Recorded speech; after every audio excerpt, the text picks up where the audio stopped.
Hurmatli kuzatuvchilar, mani holi she'rlarim ko'p. Men o'z yashagan joylarimgacha aytganman.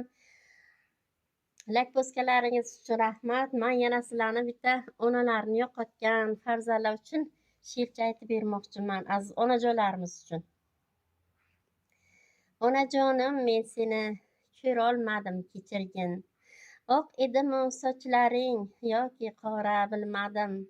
Qabring ostida bordim, boshim qo'ydim, yig'ladim.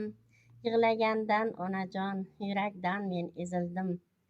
Ko'zdan oqqan yoshlarim daryolarga aylandi. Ket deb sirkingan gul ko'z oldimda bog'landi. Qabring ostida o'sgan o'sha lola senmiding? Ket bolam deb silkingan chiroy lola senmiding? Joying bo'lsin jannati, onajonim kechirgin. Yo qildimmi bezovta, mehribonim kechirgin. Bas.